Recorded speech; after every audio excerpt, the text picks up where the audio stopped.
Okay,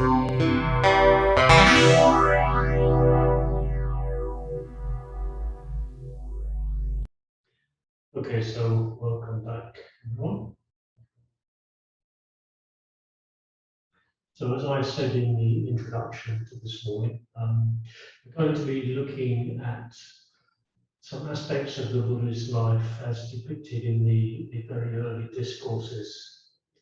So some stories that may be familiar to us in their more elaborate forms that developed particularly after the Buddha died. Yeah, we may find them a little different when we look at the early discourses, where they don't have any of the symbolic elements that came into the stories in later times, later retellings.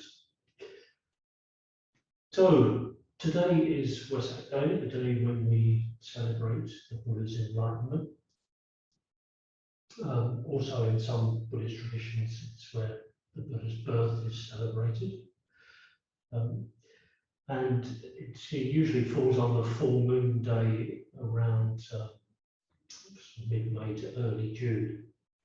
So the full moon day from the ancient Indian lunar month of Vaisakha. So Wesak Day is actually on Wednesday, coming Wednesday, for those of you who like to be accurate about these things, but yeah, we usually celebrate on the Sunday nearest to that. So the Buddha's enlightenment, it may feel that as an experience, it's not something that we can get close to, that it may feel for us that it doesn't really have a lot to do with our own experience of the spiritual life. We read that the Buddha sat down beneath a tree beside a river and vowed not to move until he reached enlightenment, which he then proceeded to do.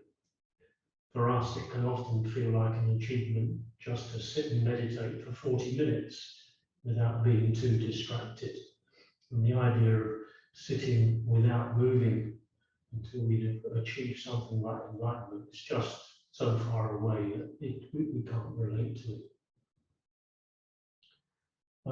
I think that some of this perception that we may have that it was easy for the Buddha and extremely difficult for us partly comes about because of the way that the story of enlightenment has been told, and the way that the suttas, in particular the Pali Canon, which are our main source of information,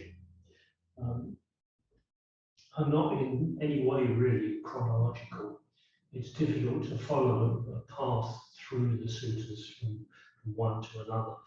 They're not really connected to each other. They are a collection of individual teachings, certainly in no particular chronological order, and it can be very difficult to piece together from the Pali Canon any sort of sense of the unfolding of the Buddha's own spiritual experience leading up to enlightenment.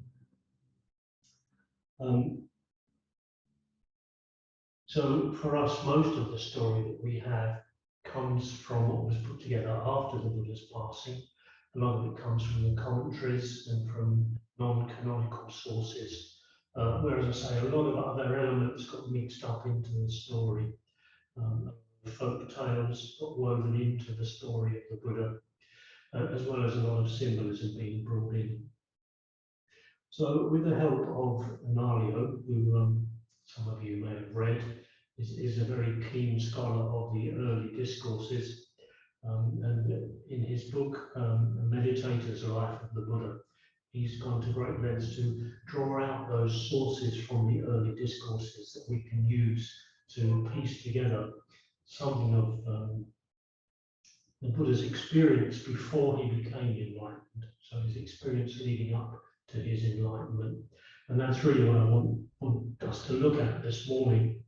And hopefully by doing that, we can see that our own spiritual life is perhaps moving along the same lines, probably a lot more slowly than the Buddha moved along those lines, but nonetheless heading in the same direction with some similar experiences. that it's not all completely alien to us. And that in fact, when we recite the words of the threefold puja, what the Buddha attained, we too can attain. They're not just empty words. Perhaps we can see that we can do that. We can experience what the Buddha experienced, because in our spiritual life as it is now, we are experiencing what the Buddha experienced when he went through the same stages, the same difficulties, the same problems that we go through. So we're going to look at some specific stages on the Buddha's journey. The first slide, please.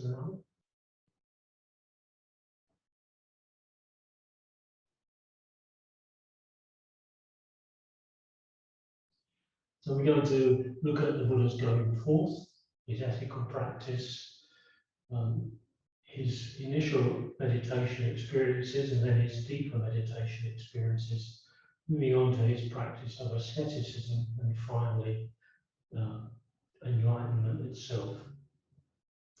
And hopefully we'll be able to draw out, as I say, something from the sutras that relates this to something in our own experience.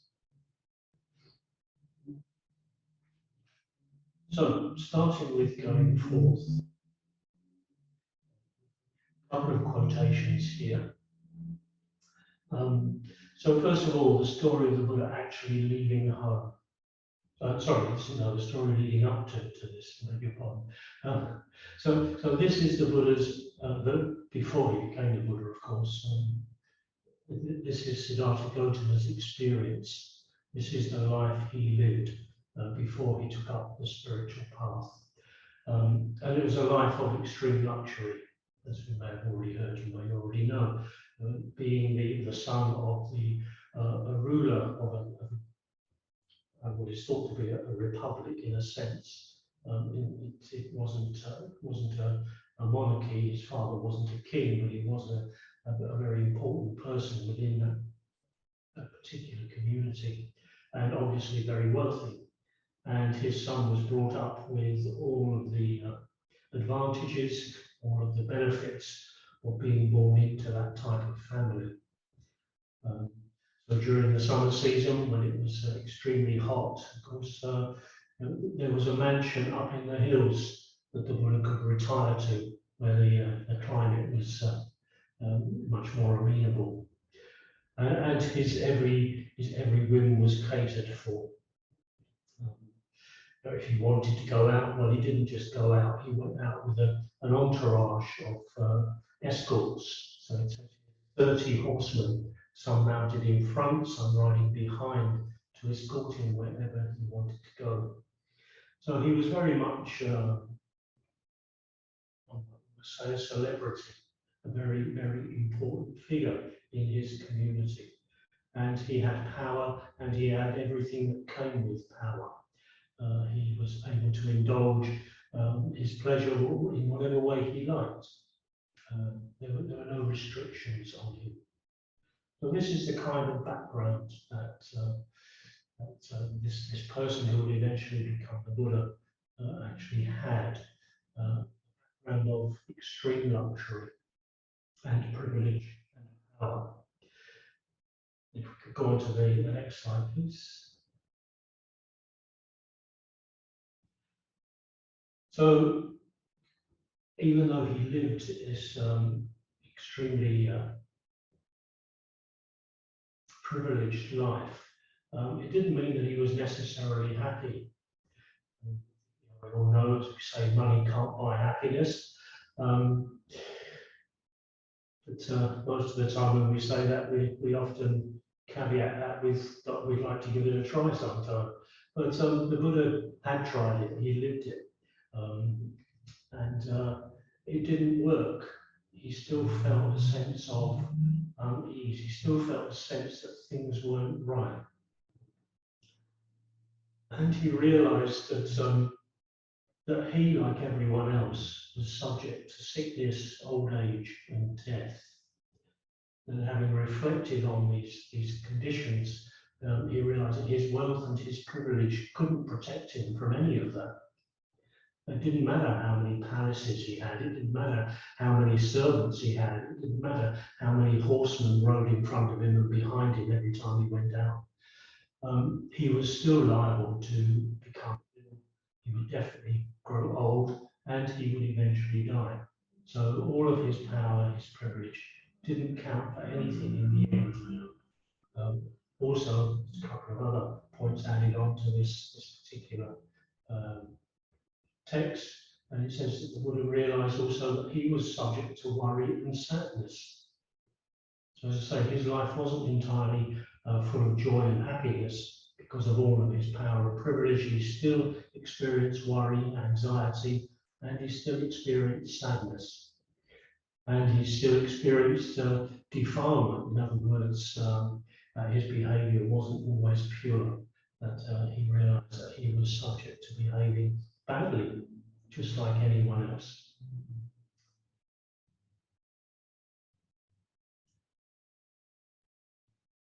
Sure, if we have the next slide, please.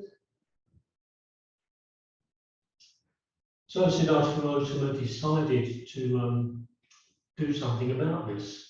Okay. He could, I suppose, have just sat back in his palace and continued, shrugged his shoulders and said, well, eat, drink and be merry, for tomorrow we die. Let's get on with it. It's going to happen. Oh well, I'll just make the best of it. But that wasn't obviously in his being to just accept the state of things as they were.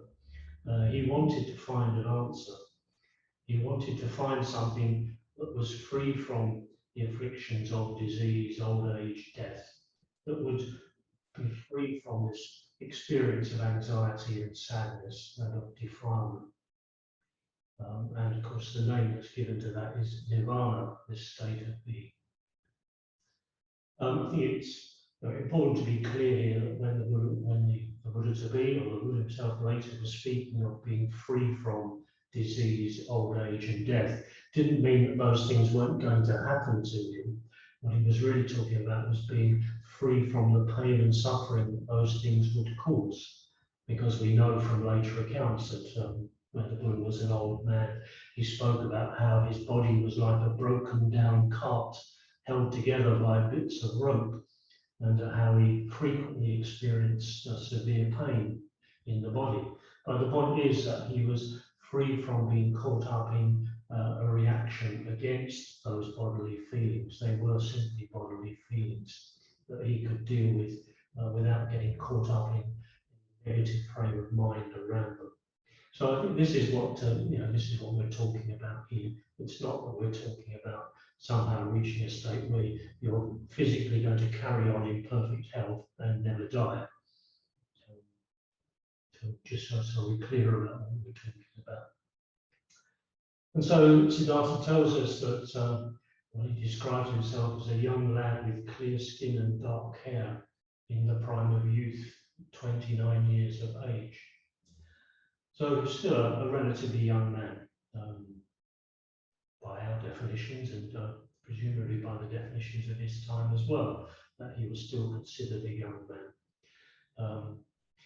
This particular description we may relate to roaming around, well adorned and enjoying myself to the utmost. And sometimes I get an image of Colchester High Street late on a Friday or Saturday night when I read that sentence. It's just me. Anyway, Siddhartha decided that that wasn't what he wanted, and he was going off in search of something more meaningful. So he went forth. He shaved off his hair and his beard, typically symbolic of leaving his privileged life behind.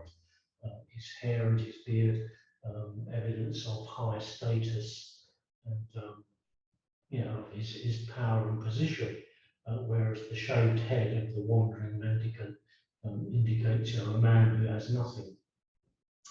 And while his mother and father were crying, his relatives were displeased. Nonetheless, he was determined. So he got rid of all his fine clothes, just put on the rags of the wandering ascetic, and he left the household life in order to develop purity in livelihood, body, speech, and mind, to find the path So here we have the first major step in Siddhartha's progress towards enlightenment.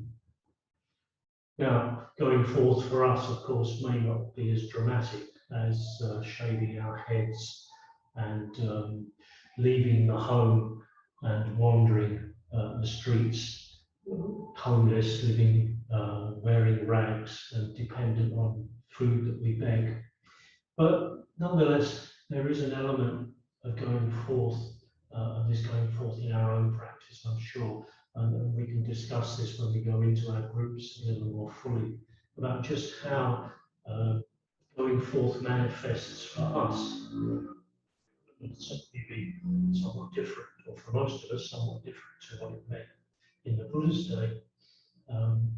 But nonetheless, it has similar significance, the leaving behind of all that we find familiar, the leaving behind of everything that we're comfortable with, and in a way, although maybe not physically moving out of home, but nonetheless striking out on a path that is different to the path that we had been following before.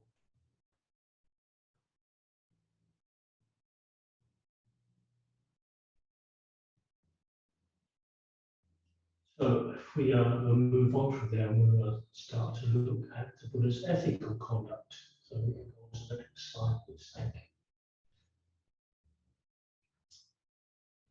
So there's not much said about Siddhartha's ethical conduct prior to him setting out on his path to enlightenment, other than he recognized that the way he was living was subject to defilement.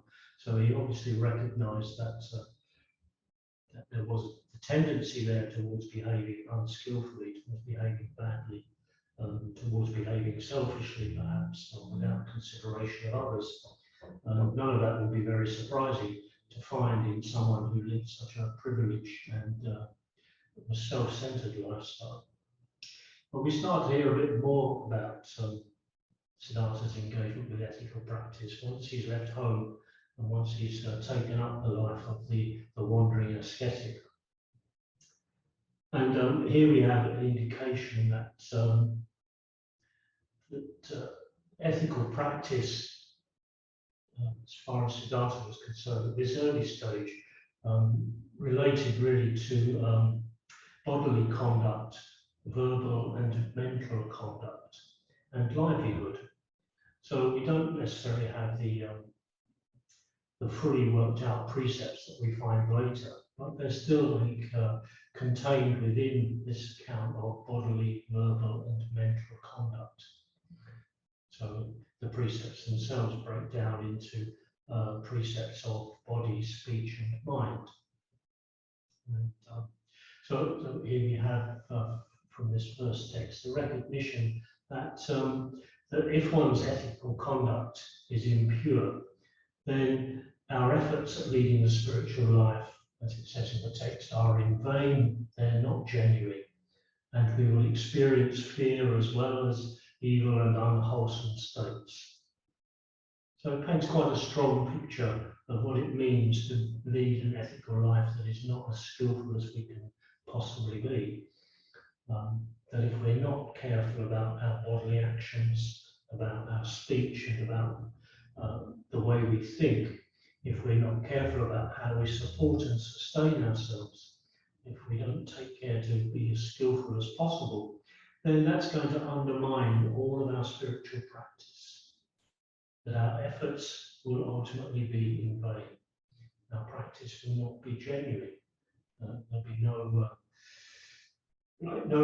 substance to it because it's constantly being undermined by the fact that we're not paying attention to our ethical practice. And a consequence of not paying attention, of course, is that one experiences fear and unpleasant, unwholesome states of being. Fear particularly relating perhaps to fear of what other people will think of us, fear of how other people will behave towards us, perhaps fear of people treating us the way we treat them, and we know that we're not behaving well towards others. And this is the fundamental part of the practice. This is where Siddhartha Gautama started his practice, started his path, if you like, towards enlightenment, and something that he mastered quite early on, because even in this very early text, Siddhartha speaks of himself as being a leader for arahants who had bodily, verbal, and mental purity, as well as purity of life. And as a consequence of that, he delighted in staying in secluded and quiet places.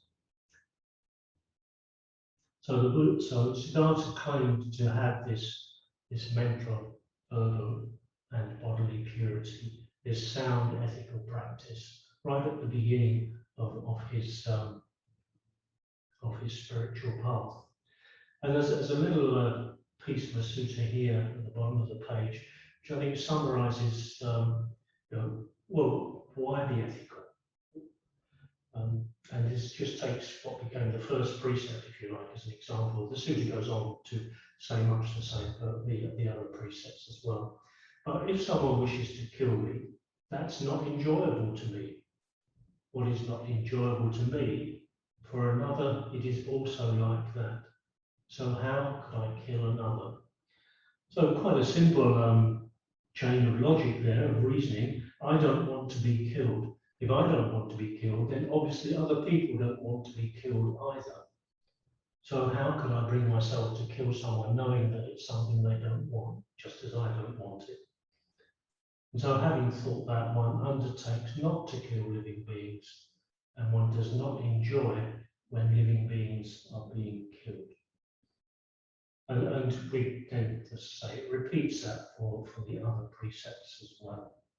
So we get this sense of the precepts having an other regarding aspect. So that ethical practice, whilst it's about our practice, it has an other regarding element to it.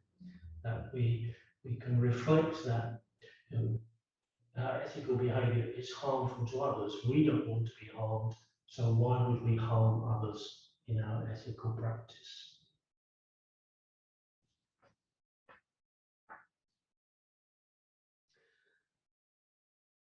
So if we could move on to the next slide, please. So Siddhartha then went on to engage in meditation practice.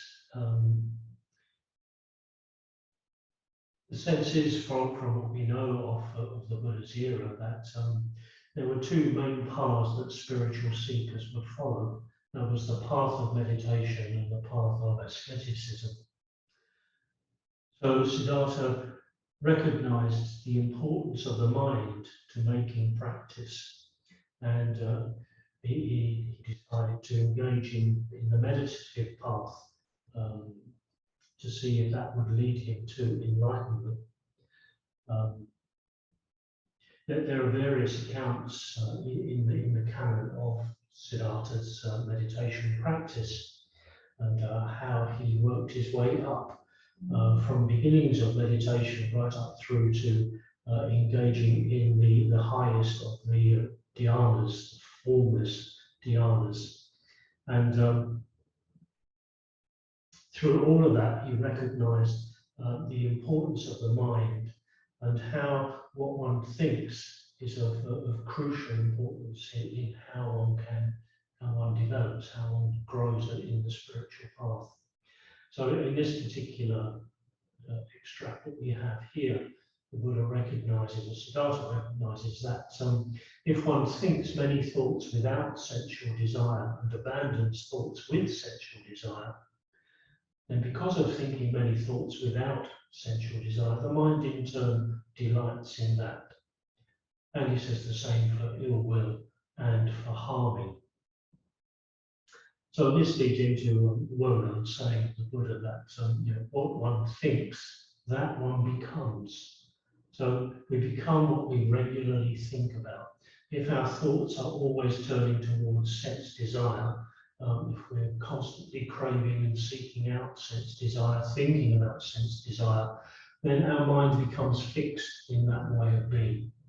Of course, if we're fixed in that, then meditation is going to be very difficult, if not impossible. Similarly, for thoughts of ill will and harming, if we are habituated to thinking in ways of ill will, anger, irritation, resentment towards other people, or if our thinking goes further than that, and we actually reflect on how we would like to harm them, how we would like to get our own back on them, and we'd like to inflict pain or suffering on them in some way. Thinking thoughts like that become the habitual pattern of the mind if we're not careful. And again, of course, because of that, meditation becomes impossible. So if we have the next slide, please.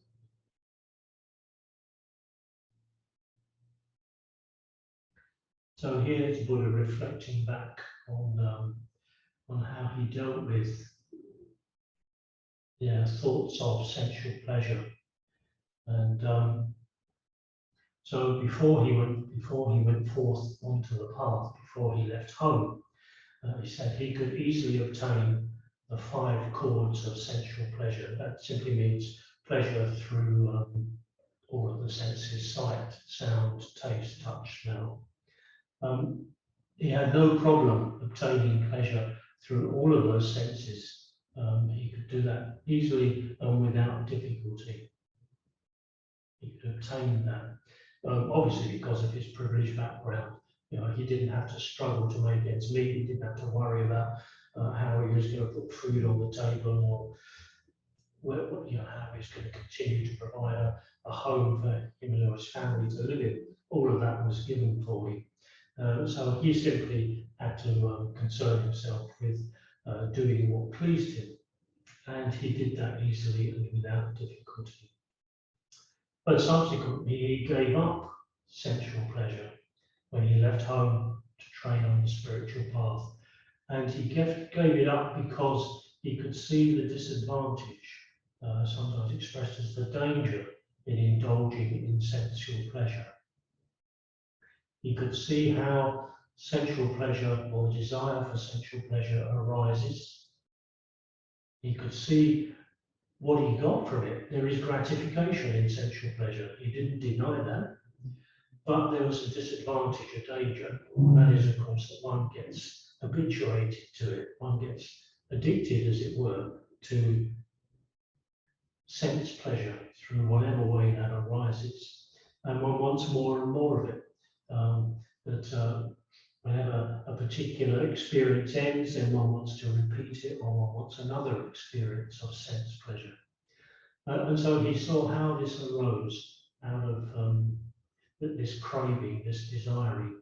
And he also saw how to bring it to an end, which again was by dealing with that craving, by seeing the danger, by seeing the way that it trapped him in a pattern of behavior that was never going to take him anywhere near what he wanted, which was nirvana, enlightenment. And so he saw that there was an escape from this cycle of being caught in sense pleasure and sense gratification and desiring. And that escape was to deal with the craving, to see the danger, and to realise that it wasn't what he wanted, it wasn't taking him where he wanted to go. And once he'd done that, once he'd dealt with sense desire, sense pleasure, once he'd realised its limitations, then he dwelled with a mind that is at peace. A very necessary prerequisite for successful meditation practice, of course. I'm sure it's something that we can all relate to in our own experience. When our mind is disturbed, agitated in some way, then meditation is difficult. When our mind is calm, when we're not desperately craving or desiring something, we can dwell with a mind that is at peace, and we can experience the joy of meditation.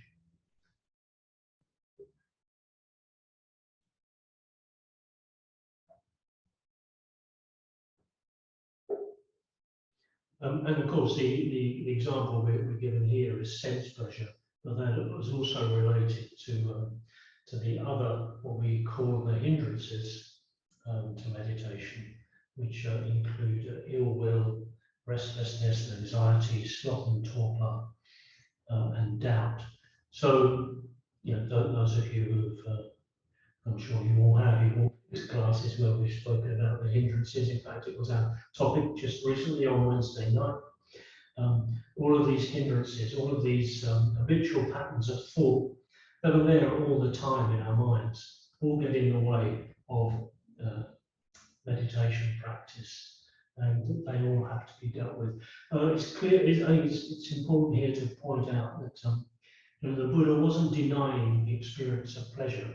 What the Buddha was saying is harmful here is our constant craving for the satisfaction of our sense desires. Experiencing pleasure in something that happens is not a problem. Experiencing the pleasure of a beautiful sunset or a lovely flower or of being in the company of a lovely person, someone that is dear to us, or even a perfect stranger to us who embodies the qualities that we value. Those are all pleasures that we can enjoy. The problem comes, of course, when we start craving them, and when we start trying to hold on to them, when we start to try to make them permanent, when by their very nature they're impermanent. So if we could move on to our next slide.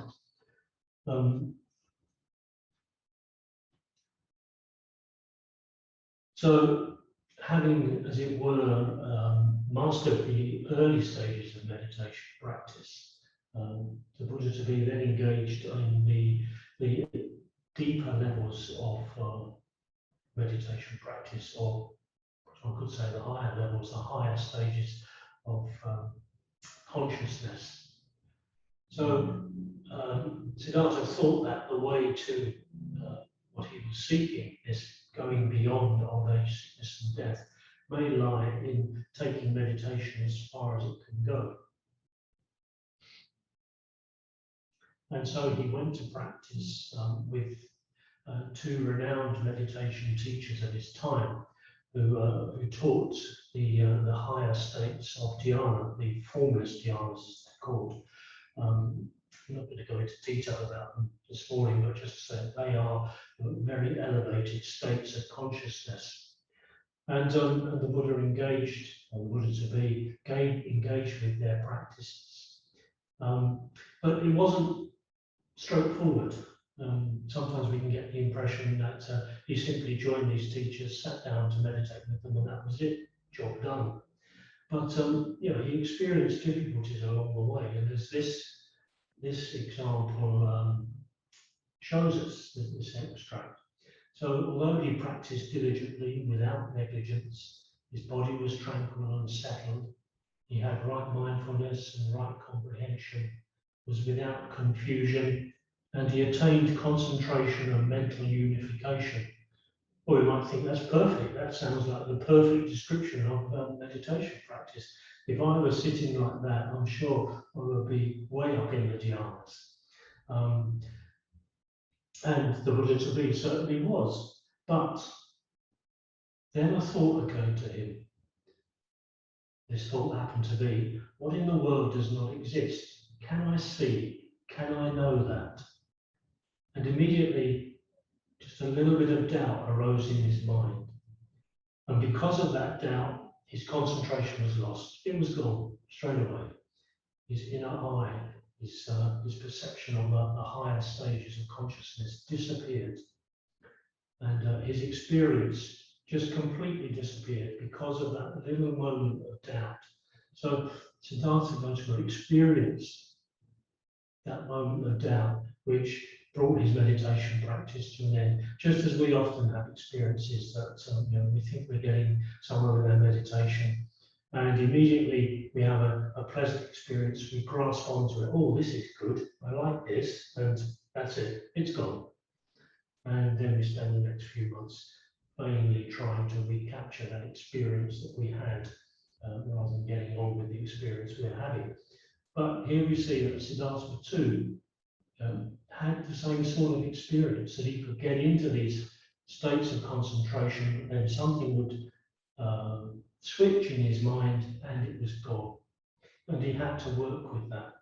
And not just doubt, but he identified 9 obstructions to absorption. And these are all in his, these were all things that he experienced. The text is just repeated with these 9 different instructions to absorption. So not only doubt, but lack of attention, sloth and torpor, fear, elation, inertia, excess energy or lack of energy, and perception of diversity, which I take to mean a distracted mind, just distractions coming in. So, an interesting list, and you can probably identify with several, if not all of those, from your own meditation experience.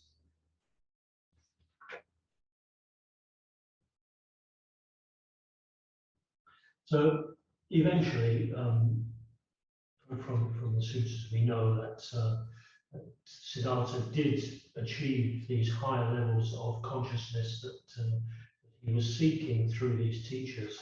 But he found in both cases that they didn't work. As elevated and as sublime as they were as states of consciousness, he always came back out of them and back into his mundane level of consciousness, and nothing was different. He hadn't found the answer to old age, sickness, and death, to dukkha, to suffering that he was looking for. And that was taking meditation as far as he could possibly take it. So he felt that, well, meditation is not the answer. Obviously, I've tried it, I've been there, I've done it, and it doesn't work. It didn't get me to where I want to go. So there was only one other route open to him, and that was the route of asceticism.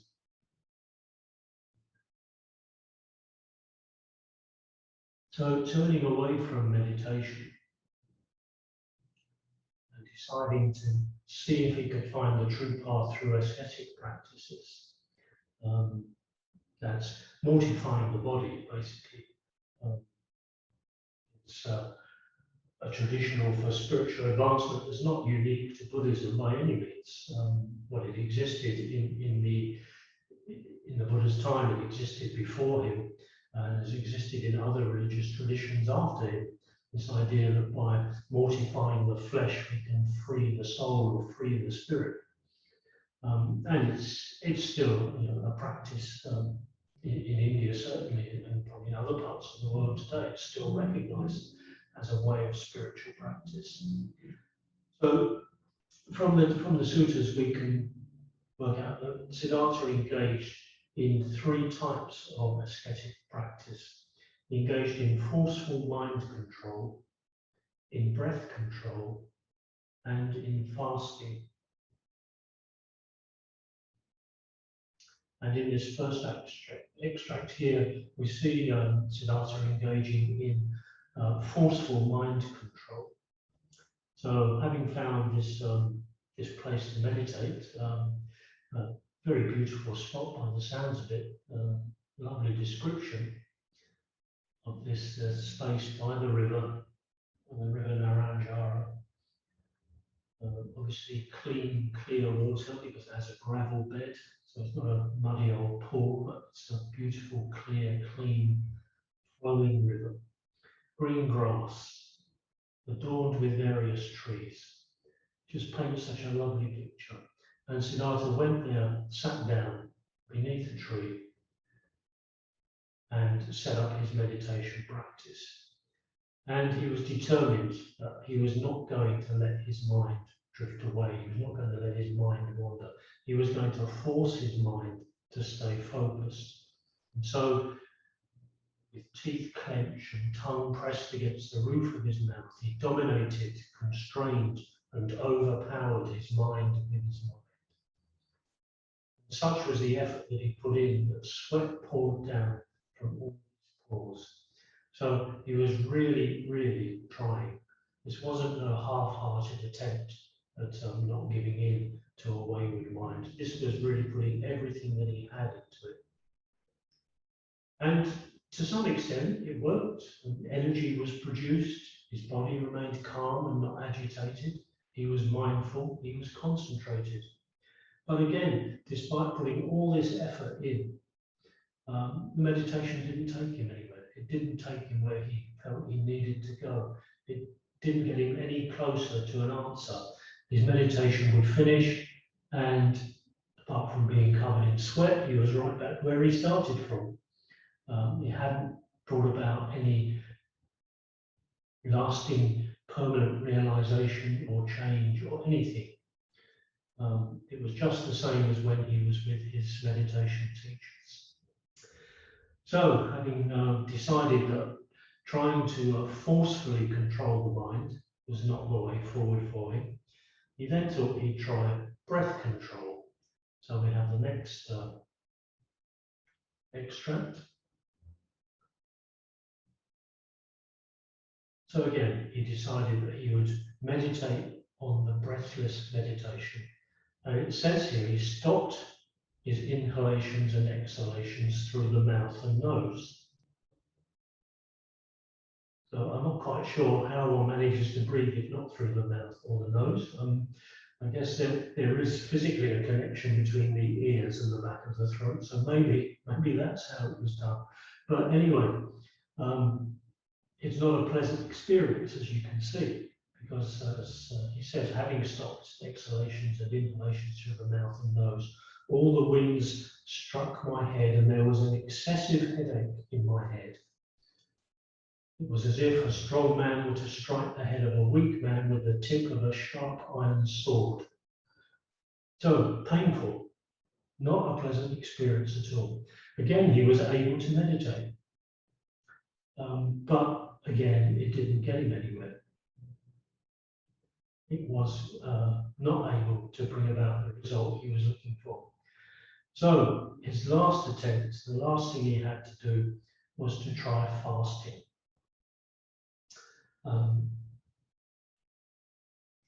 It's quite a lengthy one here. I'm not going to read through all of this, but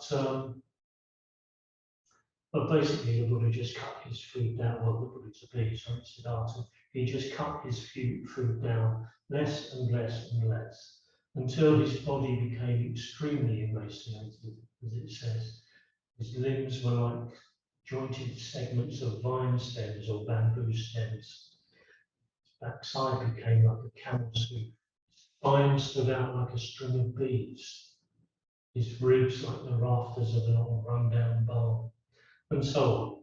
So he took this practice as far as it was possible to take it, to the verge of death, in fact. But again, it didn't work.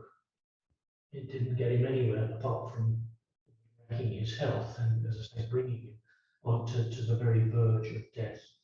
And in the end, he realized that this wasn't the way to do it. This was no way to practice. And he gave up his ascetic practices.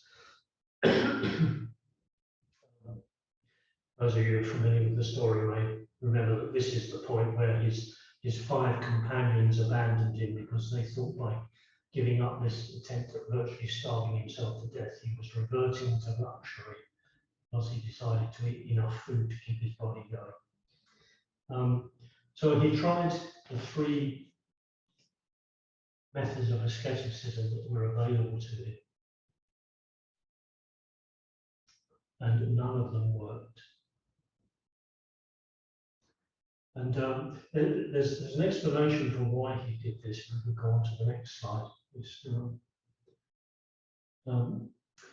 Where he says that before his awakening, he thought, he genuinely thought that happiness was not to be reached through happiness. Happiness was to be reached through pain.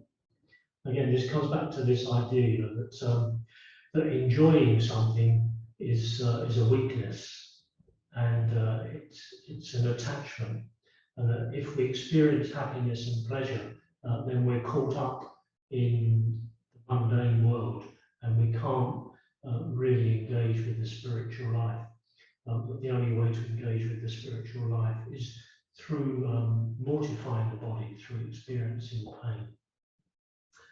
So that's really why he tried the asceticism, because that was in the mindset of people of his time, and as well afterwards. Yeah.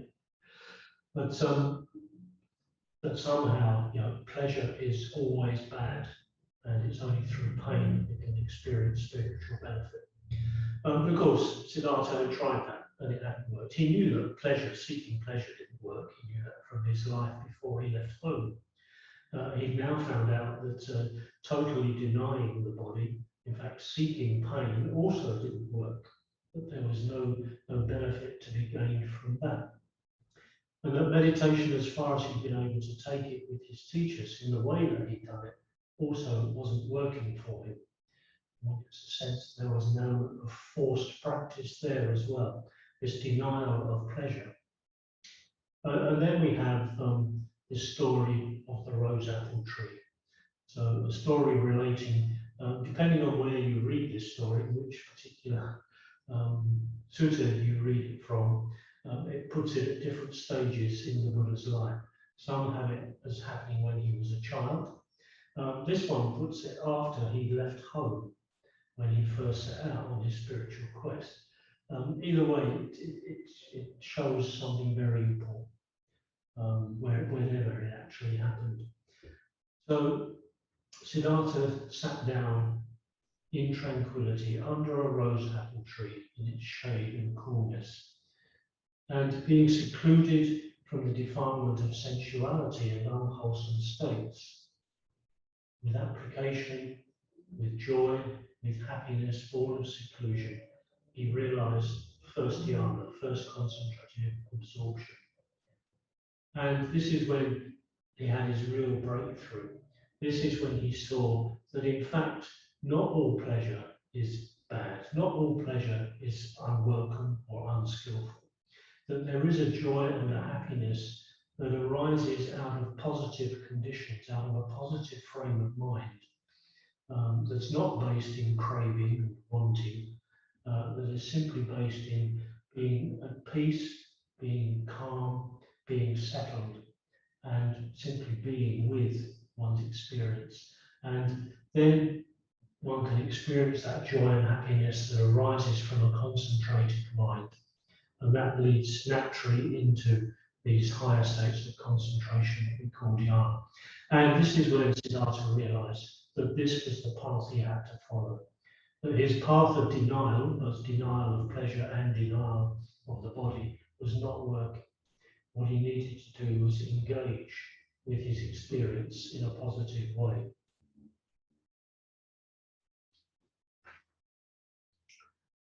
So if we go on to the next slide, please.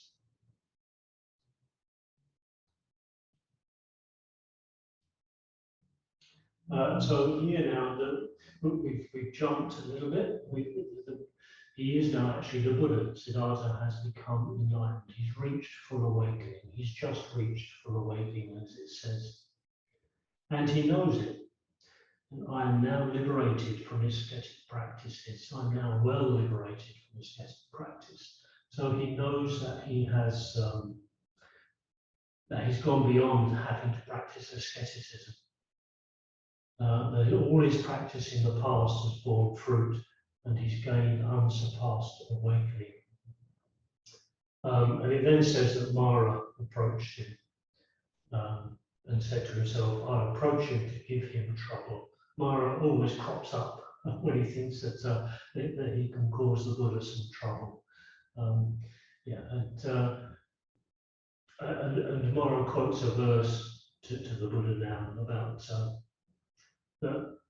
saying that the way to enlightenment, the way to nirvana, is through practicing asceticism, and that one can only attain purity, as he puts it here, which is an epithet for nirvana. One can only attain purity through asceticism, and you've given it up. You've turned your back on asceticism. So why are you searching here? What are you looking for? You won't find purity here. There's no way for you to attain purity, to attain enlightenment here, because you've given up on your ascetic practices. And the Buddha's reply, which is in the next slide, please. Well, the Buddha recognized Mara straight away, and what he was up to.